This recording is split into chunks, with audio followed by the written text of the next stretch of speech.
Hello everyone, welcome back to our channel. आपको पता है कि बोर्ड्स में सबसे ज्यादा इंपॉर्टेंट होता है पेपर प्रेजेंटेशन। अगर आप एवरेज पेपर भी लिखते हो और आपकी पेपर प्रेजेंटेशन स्किल अच्छी है तो आपको मार्क्स काफी ज्यादा अच्छे मिलेंगे। और वहीं पर जो साइंस है, साइंस में तो सबसे ज्यादा मैटर करता है क्योंकि आपके पास में 3 सब्जेक्ट होते हैं। पहला होता है फिजिक्स, फिर केमिस्ट्री, फिर उसके बाद में बायोलॉजी। तो इनके अंदर आपकी पेपर प्रेजेंटेशन की कुछ ऐसे टिप्स हैं जो कि मैंने आपके लिए एक मॉडल आंसर शीट तैयार करी है, जिसमें कि मैं आपको बताऊंगा कि आपको किस तरीके से लिखना है। एक कीवर्ड वाली टेक्निक होती है जिसकी हेल्प से ना आप एक एवरेज सा भी पेपर लिखोगे ना तो भी आपको है ना फुल मार्क्स मिलेंगे उस आंसर में। तो ध्यान से सुनना, ये जो टिप्स हैं एंड तक जरूर से देखना। ज्यादा बड़ा नहीं है, 3 से 4 मिनट की वीडियो, लेकिन ये काफी ज्यादा इंपॉर्टेंट है। तो देखिए, सबसे फर्स्ट अगर मैं आपको बताऊं कि स्टार्टिंग जब आप करेंगे तो पेपर के अंदर जाते स्टार्टिंग के अंदर आपको सेक्शन कोई सा भी स्टार्ट करें, उसकी हेडिंग आपको सबसे पहले डालनी कि सेक्शन ए को आप स्टार्ट कर रहे हैं। फिर इसके बाद में आप क्वेश्चंस लिखेंगे। तो सेक्शन ए में एमसीक्यू क्वेश्चन है, तो फर्स्ट क्वेश्चन आपने लिखा मार्जिन लाइन एक तरफ ड्रॉ ही आती है, आपको ड्रॉ करने की जरूरत नहीं है। अगर नहीं है तो आपको ड्रॉ करना है पेंसिल से। और फिर इसके बाद में आप इसमें लिखेंगे कि सी ऑप्शन, फिर इसके बाद में कॉम्बिनेशन रिएक्शन। सिंपल सा आपको इसके अंदर ऑप्शन को जरूर से लिखना है। फिर इसी तरीके से आप पूरा करेंगे। एक बात को जरूर से ध्यान रखना कि अगर आप सेक्शन ए को अटेम्प्ट कर रहे हैं तो उसमें सिर्फ और सिर्फ सेक्शन ए होना चाहिए, बी को उसमें मिक्स मत करना। सेक्शन को आपस में मिक्स नहीं करना है। ए सेक्शन चल रहा है तो पूरा ए सेक्शन चलना चाहिए। अगर कोई क्वेश्चन नहीं आ रहा, जैसे इसके अंदर क्वेश्चन नंबर 6 नहीं आ रहा आपको, तो आप उसके लिए खाली स्पेस छोड़ दो, एक लाइन का स्पेस छोड़ दो। और स्पेस में कंजूसी मत करो, एक एक लाइन का स्पेस छोड़ दो। बहुत बड़ी कॉपी आती है, मैं बता रहा हूं 35 से 40 पेजों की कॉपी आती है। आपने तो देख लिया यार कितनी बड़ी कॉपी आती है, भर सकते हो क्या? नहीं भरती वो। तो इसीलिए ध्यान से आराम से खुला खुला लिखना है, कोई टेंशन वाली बात नहीं है, खूब कॉपी मिलती है। देन फिर इसके बाद में जब आप नेक्स्ट सेक्शन को स्टार्ट करेंगे तो सबसे पहले हेडिंग में लिखेंगे सेक्शन बी को आप स्टार्ट कर रहे हो। फिर क्वेश्चन नंबर 21 आपने स्टार्ट किया। अब देखिए, ये जो क्वेश्चन है ये है आपके पास में शॉर्ट आंसर टाइप में क्वेश्चन है। तो इसमें आपको क्या हाईलाइट करना है? इसमें हाईलाइट करने हैं आपको कीवर्ड। अब भैया ये कीवर्ड क्या होता है? कीवर्ड वो होता है जैसे कि एक आंसर होता है, उसमें वो अगर कीवर्ड दिख जाए तो वो आंसर सही होता है। अब जैसे कि ये जो आंसर है ये पीओपी से रिलेटेड है, प्लास्टर ऑफ पेरिस से रिलेटेड ये क्वेश्चन है। अब इसमें पूछा गया है कि पीओपी कैसे रिएक्शन करता है और कैसा होता है। तो देखिए, इनिशियली आपको पता है कि POP is a white powder, तो अब आप ऐसे भी लिख सकते हो, लेकिन अगर आपने यहां पे व्हाइट को हाईलाइट कर दिया है तो सीधा ध्यान जाएगा व्हाइट के ऊपर। फिर उसके बाद में and on mixing with the water it changes to a gypsum. ठीक है, तो ये 2 कीवर्ड इसमें इंपॉर्टेंट है कि कैसा होता है, व्हाइट पाउडर होता है और किस में कन्वर्ट होता है, जिप्सम में। तो टीचर देखेगा कि 2 हैं तो इतना टाइम नहीं होता, वो सीधा आपको यहां पे 3 मार्क्स देगा। तो इसीलिए आपको है ना ध्यान से इन कीवर्ड्स को हाईलाइट करने से एक तो आपकी कॉपी प्रेजेंटेशन अच्छी होती है और जो ज्यादा टीचर को मेहनत नहीं करनी पड़ती, तो आपकी छोटी छोटी जो सिली मिस्टेक्स होती हैं वो भी इग्नोर हो जाती है। लेकिन एक बात ध्यान में रखना कि जो कीवर्ड होते हैं वही लिखना जिनके अंदर कि आप 100% श्योर हो कि हाँ भाई ये तो इस आंसर में आएगा ही आएगा। अगर तुमने ऐसा कीवर्ड हाईलाइट कर दिया जो कि गलत है तो वहां पर ही टीचर पकड़ लेगा कि यार इसमें कुछ गलती है, तो वहां पे हमसे नंबर नहीं कटवाने, हमें नंबर बढ़वाने हैं। इसीलिए क्या करना कि जो आपको 100% श्योर, जैसे कि इसमें आप श्योर हो कि ये व्हाइट पाउडर होता है तो व्हाइट को आपने हाईलाइट कर दिया, जिप्सम फॉर्म होता है तो जिप्सम कर दिया, फिर लास्ट के अंदर हार्ड सॉलिड मास में होता है। तो इस तरीके से आपको करना। फिर इसकी जब आप रिएक्शन लिखेंगे तो रिएक्शन में आपको लिखना है CU, जो भी आप रिएक्शन लिखेंगे उसके नीचे उसका नाम और फिर लास्ट में उस प्रोडक्ट का नाम आपको उसमें मेंशन करना है। ठीक है, देन फिर इसके बाद में जब आपका आंसर कंप्लीट हो जाए तो आपको एक लाइन का स्पेस छोड़ना है। फिर उसके बाद में अगला आंसर स्टार्ट करो, उससे पहले एक लाइन का स्पेस छोड़ना है और इनको सेपरेट कर देना है आपको 2 मार्जिन लाइन से। अब देखो, अगर आपके पास में टाइम है तो ये करना, अगर टाइम नहीं है तो स्टार्टिंग में मत करने लग जाना कि तुम स्टार्टिंग में सेक्शन से ही तुम लाइनें खींच रहे हो तो फिर लाइन ही खींचते रह जाओगे। तो ये काम होता है लास्ट का, तो आप ऐसे बीच में 3 लाइनें छोड़ते हुए चलना। ठीक है, फिर लास्ट में जब टाइम बचे तो आप ये कर सकते हो और इनको ड्रॉ करना आप पेंसिल से। ठीक है, अब आप करने को तो पेन से भी ड्रॉ कर सकते हो, लेकिन ऐसा मैं आपको रिकमेंड नहीं करूंगा, आपको पेंसिल से ड्रॉ करना चाहिए। पेंसिल से ड्रॉ किया हुआ थोड़ा अच्छा लगता है। फिर इसके बाद में जो नेक्स्ट है हमारे पास में क्वेश्चंस आएंगे, वो आएंगे एक तो डिफरेंशिएट वाले क्वेश्चंस आएंगे। तो अब डिफरेंशिएट वाला क्वेश्चन आएगा तो इसमें एक तो सबसे फर्स्ट में आप है ना इसको टेबुलर फॉर्म में करेंगे, तो टेबल आपको फॉर्म करना है, पेंसिल से फॉर्म करेंगे। फिर इसके बाद में जैसे कि इसकी हेडिंग है वो है कि प्रॉपर्टीज ऑफ एसिड। ठीक है, तो आपको इसकी जो हेडिंग है इसको कैपिटल में लिखना है पूरा। ठीक है, क्या करना है आपको, इसको कैपिटल में लिखना है ताकि दूर से पता लग जाए कि ये एक तरीके से अच्छा और एक पॉजिटिव इंप्रेशन जाएगा।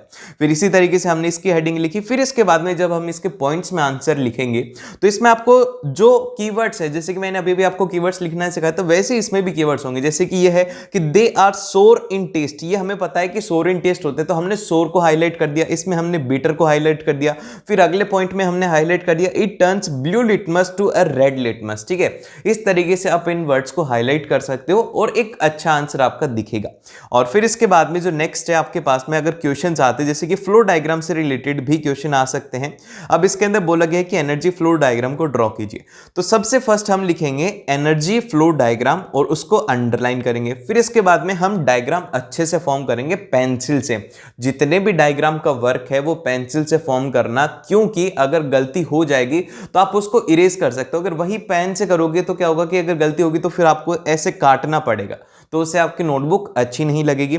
तो देखिए यहां पे आपको जो डायग्राम है वो इस तरीके से ड्रॉ करना है। सबसे पहले सन आपने ड्रॉ किया, फिर इसके बाद में प्रोड्यूसर हो गया, फिर कंज्यूमर हो गया, फिर डिकम्पोजर हो गया, और इन सभी की एरो मार्क कर देना। जहां पे भी रिक्वायर्ड हो एरो को मार्क करना है। लेबलिंग आपको सही ढंग से करनी है। अब देखो यहां पे एक बात आपने ऑब्जर्व करी होगी कि मैंने जितना भी लिखा है ना वो सब कैपिटल में लिखा है, और कैपिटल में लिखने से आपको ये अच्छा लग रहा है ना, सुंदर दिख रहा है ना, तो ऐसे ही आपको भी है ना थोड़ा सा अलग दिखाने के लिए उसको अच्छे से लिखना होगा। ठीक है, ये लास्ट का टाइम होता है। फिर अगर आपकी हैंडराइटिंग नॉर्मल आप लिखते हो तो नॉर्मल ही लिखना। लास्ट के अंदर ऐसा नहीं है कि तुम मेरी बात मान के अपना पेपर छोड़ रही हो, ये गलती मत कर देना।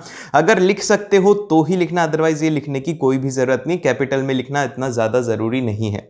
फिर इसके बाद में जैसे कि क्वेश्चन है, क्वेश्चन में डायग्राम पूछ लिया गया, फिर उसके बाद में एक और आपको क्वेश्चन लिखना है। तो वो क्वेश्चन आप किस तरीके से करेंगे, उसमें आप लोग हाईलाइट करेंगे जो हमारे कीवर्ड्स हैं उनको। जैसे कि इसमें लिखा गया है कि two interference that can be drawn, तो यहां पे हम लोग इसमें लिख रहे हैं कि the flow of energy in ecosystem is linear and unidirectional. तो इसमें कीवर्ड है लीनियर और यूनिडायरेक्शनल। फिर अगला जो है इसके अंदर यहां पे कीवर्ड है 10% फ्लो ऑफ एनर्जी और ट्रॉपिक लेवल।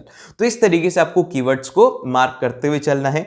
और फिर इसके बाद में आप लास्ट के अंदर इसमें एक लाइन से भी सेपरेट कर सकते हो, लेकिन मैं रिकमेंड करूंगा कि 2 लाइन से सेपरेट करना। ये जो लाइन है ये यहाँ पे आंसर को सेपरेट कर रही है। फिर इसके बाद में जैसे कि आपके पास में अगर कोई भी एक न्यूमेरिकल क्वेश्चन आता है ना, तो उसके लिए ध्यान से सुनो। अगर न्यूमेरिकल क्वेश्चन आता है तो न्यूमेरिकल क्वेश्चन में सबसे पहले जो भी आपको गिवन वैल्यू, जैसे कि इसके अंदर गिवन है हमें बैटरी वोल्टेज 20 वोल्ट है, फिर इसके बाद में रेजिस्टेंस है वो है 10 ओम। जो भी आपको गिवन है उसको एक लाइन में लिख देना है। फिर इसके बाद में नेक्स्ट में आपको लिखना है कि बाय यूजिंग ओम्स लॉ, तो आपको फॉर्मूला लिखना है। देखो अगर हमें एग्जाम के अंदर हमारा आंसर नहीं आता और अगर हम सिर्फ और सिर्फ फॉर्मूला लिख के आते हैं तो हमें फॉर्मूला लिखने का है ना हाफ मार्क्स मिलता है। और अगर हमारा आंसर सही है, हमने फॉर्मूला नहीं लिखा, तो वो हाफ मार्क्स कट जाता है। और अगर हमारा आंसर गलत है, हमें आता भी नहीं है, तो भी अगर फॉर्मूला लिखा है तो भी आधा मार्क्स मिलता है। तो इसलिए ये बात ध्यान रखना। फिर इसके बाद में जब आप उस न्यूमेरिकल को सॉल्व कर लो तो लास्ट के अंदर आपके पास में जो आंसर आएगा ना, उसको बॉक्स में बंद करके उसको आंसर आपको लिख देना है, जिससे कि सीधा चला जाएगा कि हाँ भैया आंसर आ रहा है तो फुल मार्क्स दे दीजिए। और फिर इसके बाद में जो नेक्स्ट आता है, नेक्स्ट क्वेश्चन ये है कि जैसे कि आपके पास में 2 पार्ट में क्वेश्चन आता है, पार्ट ए में कुछ है, पार्ट बी में कुछ है। तो पार्ट ए के अंदर आपसे पूछा गया लॉ ऑफ रिफ्लेक्शन। तो लॉ ऑफ रिफ्लेक्शन आप लोग लिखेंगे कि इसमें आपने लिखा है कि angle of incidence is equal to angle of reflection. तो इसमें 2 इंपॉर्टेंट कीवर्ड्स थे, इंसिडेंस और रिफ्लेक्शन।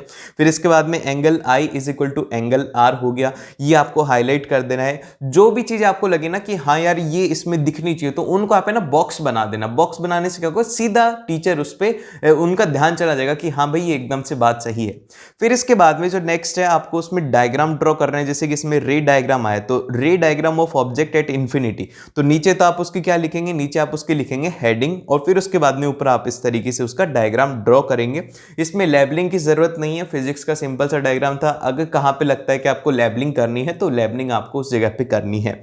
फिर इसके बाद में देखो यहां पे ये पेज कंप्लीट नहीं हुआ है, तो आपको क्या करना है कि इस पेज के ऊपर नहीं ड्रॉ करना। अगर कोई डायग्राम आप ड्रॉ करने वाले हो, जैसे कि फॉर एग्जांपल कि ह्यूमन डाइजेस्टिव सिस्टम आता है, तो आप क्या करोगे, आधा यहां पे आपने बनाया फिर आधा उस पेज के ऊपर बनाओगे, तो वो गलत हो जाएगा। इसीलिए ये जो हाफ पेज होता है ना, इसका कोई काम नहीं। नया सेक्शन स्टार्ट करोगे तो नए पेज से ही नए सेक्शन को स्टार्ट करना। देन फिर इसके बाद में अगला क्वेश्चन आता है। अगला क्वेश्चन है 27 में सिर्फ और सिर्फ पूछा गया है कि आपको डायग्राम है उसको लेबल करना है। तो मैंने डायग्राम ड्रॉ किया है, देख रहे हो कितना अच्छा डायग्राम है। और अब ये जो डायग्राम है इस डायग्राम में आपको लेबलिंग करने, तो देखो लेबलिंग में सबसे पहली बात आप ये ध्यान रखना कि जो हमारा डायग्राम है वो किससे ड्रॉ करेंगे, वो करेंगे हम लोग पेंसिल से, ठीक है। फिर सेकंड जो हमें बात याद रखनी है वो ये याद रखनी है कि हमें ऐसे एरोज नहीं बनाने, देखो ये जो एरोज हैं ये नहीं बनानी, मैंने यहाँ पे बी वाले में बना रखा है, ये गलत है। सिंपल सा आपको एक लाइन खींचना है और फिर उसके बाद में आपको ABCD करके पॉइंट्स लिखने हैं। अगर मान लो कि आपके एक तरफ में लेबलिंग में नहीं हो रहे तो आप दूसरी तरफ उसकी लेबलिंग कर सकते हो, ऐसा जरूरी नहीं है। और अगर क्वेश्चन में स्पेसिफाई किया हुआ है कि आपको ये पॉइंट्स को लेबल करना है तो सिर्फ और सिर्फ उनको ही लेबल करना, उससे ज्यादा लेबल करने की जरूरत नहीं है।